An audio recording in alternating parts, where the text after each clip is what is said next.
Okay, so we're back again for another one of our little series on how to deal with difficult situations, and that's actually going to be the name of today's Kriya, is withstanding the pressure of time. And there's a lot of pressure in this day and age, so this will be an appropriate Kriya for you. So before we get started, let's do our mantra, Om Namo Guru Dev Namo. Let's tune into the flow of the teacher energy that brings this practice to us. So bringing your palms together. Om Namo Gurudev Namo. Om Namo Gurudev Namo. Om Namo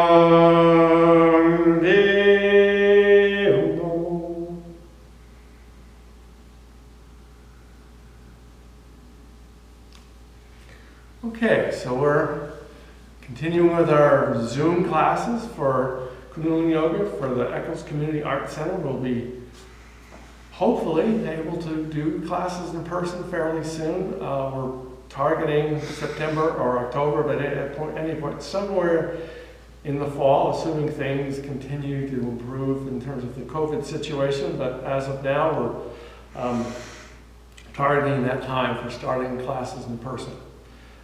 There also could very well be a teacher training session or course in Salt Lake City starting around that same time in October.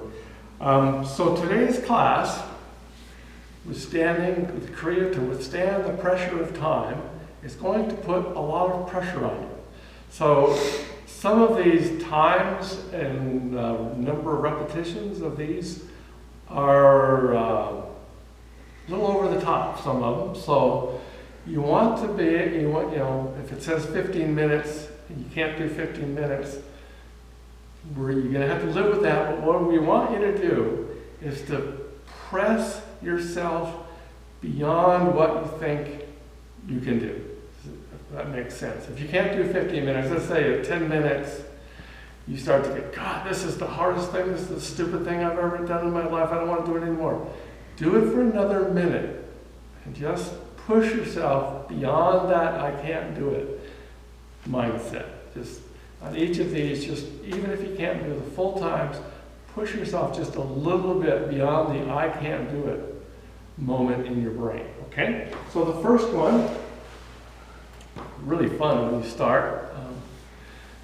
You're going to just sit cross-legged and just wiggle everything you possibly can, all different directions, this way and that way. Your top of your body moves, your head moves, your neck moves, the lower part of your body sort of shifts back and forth on the floor. You're just really moving so hard. You're pushing so hard that every muscle in your body is going and going and pushing and pushing. 15 minutes if you can. And you push it and your face should get red, your thighs should hurt, you should really push this, your arms, your shoulders, everything is going to say, whoa, but keep going and push it for as long as you can, up to 15 minutes. And when you're done, you're going to take a short relaxation, and I'll be here when you're done.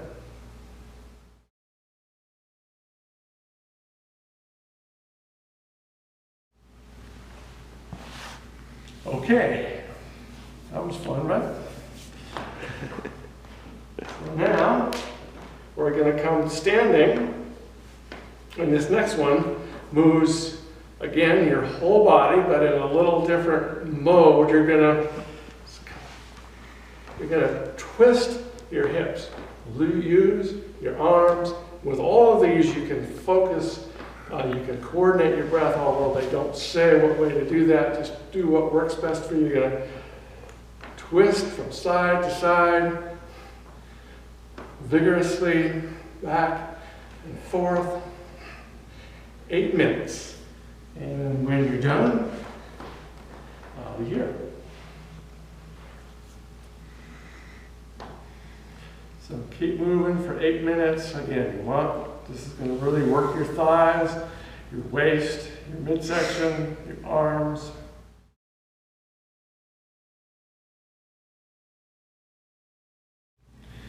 Okay, and we're back.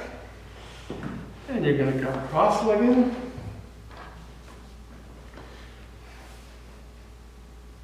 And then you're going to stretch your palms up overhead, and you want your upper arms to grip into your head, your ears, and you're just going to go from side to side. And again, it doesn't have a breath, but you can coordinate this with the breath. And you're going to do that for 4 minutes. An easy one.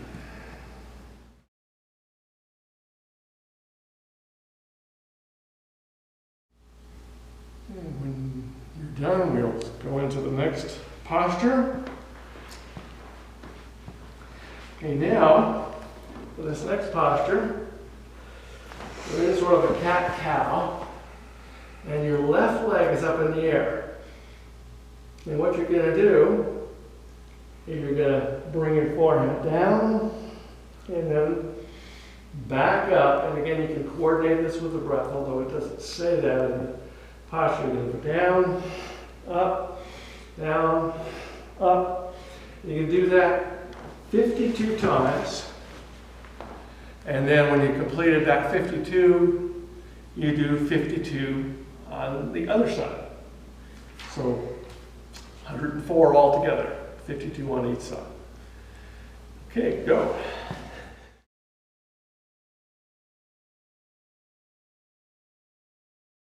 Okay, we're back. And now, we're going to come up onto your standing on your knees, so to speak. And what you're going to do is you're going to come back into camel, and then you come back to standing on your knees. So when you're standing on your knees, your head is forward. When you're in camel, your head is back. And you go from the camel to your knees 55 times. And again, do the best that you can and go. And again, there's not a breath associated, but I always find it easier to coordinate with the breath as you do it.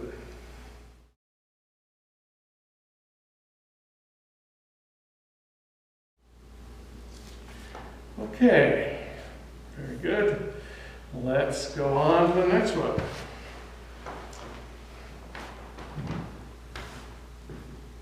This next one is a powerful movement of your legs. And again, it doesn't have a breath with it, but I coordinate with the breath. Seems like it makes it a little easier. You can start with your legs in, and then you go out, up, in, out, up, in. So if you're using your breath,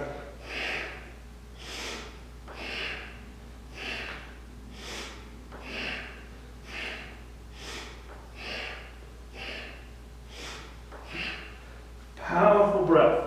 And you're going to do that 108 times. And go.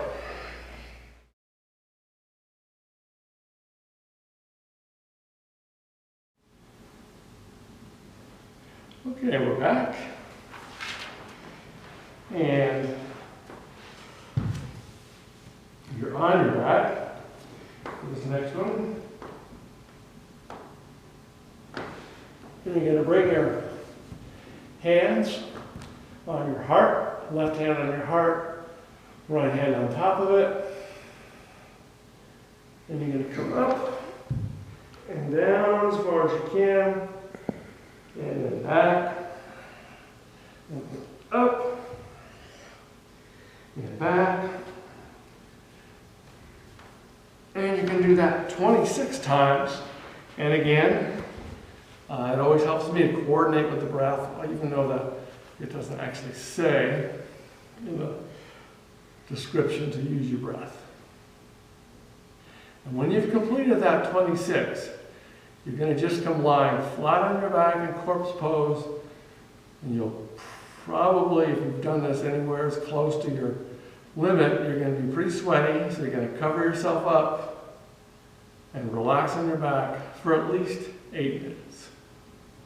And then when you're finished with that, we will return and complete today's set with a meditation.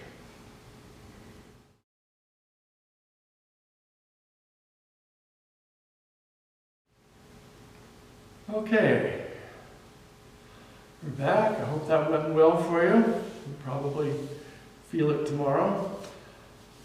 One of the things about that Kriya is once you kind of, if you practice it a little bit, it hurts like crazy the first few times you do it, but if you practice it a bit and you get used to it, it kind of becomes kind of fun, actually, to get into that flow of just coping with difficulty throughout the whole length of the Kriya pretty much. You get a sense of accomplishment from extending your times up towards the limits on these Kriyas. And like I said, it gives you a lot of practice at kind of going beyond your limits, going beyond what your mind tells you your limits are.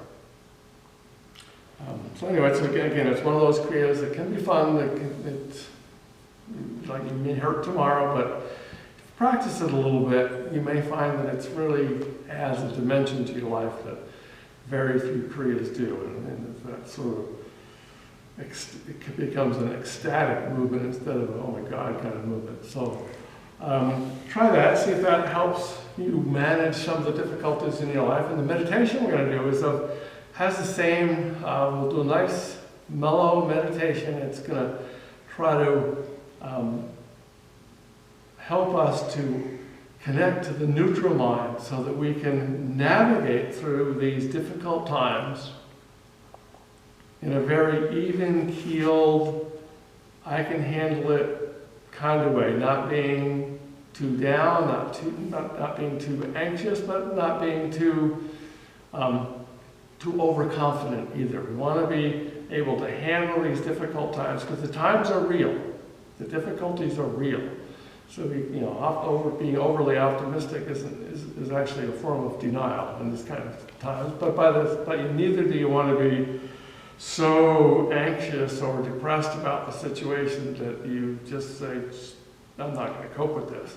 So you want to be right in the middle. That's where the neutral mind comes in. You're just able to just kind of manage things as they come up, you connect to them as they are, not having your fears multiply them, not having your overly optimistic mind denying them, but just dealing with your life and the situations as they actually are. So very simple meditation, which you deserve after that Kriya. We're going to just be in Gyan Mudra. Your focus is sharply at your third eye point, right? So your posture is important. You're going to be sitting straight, but you're not locking yourself rigid. And that's actually one of the ways you can do this is to get real rigid and straight and then relax it, but stay straight.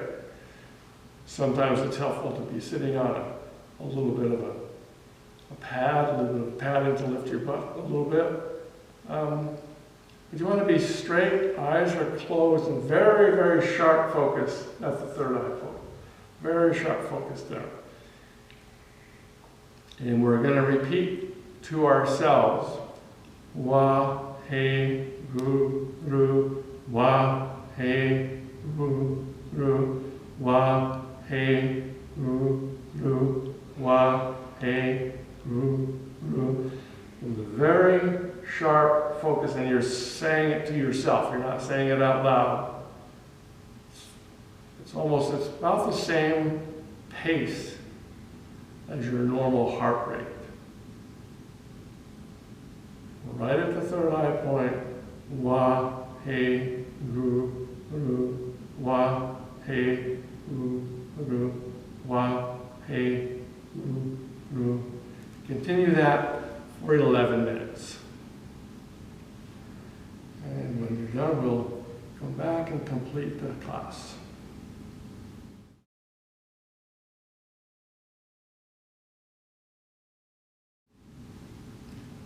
Okay, so that was a meditation and Kriya to help us cope with difficult situations, because we can't always avoid difficult situations, especially in this day and age.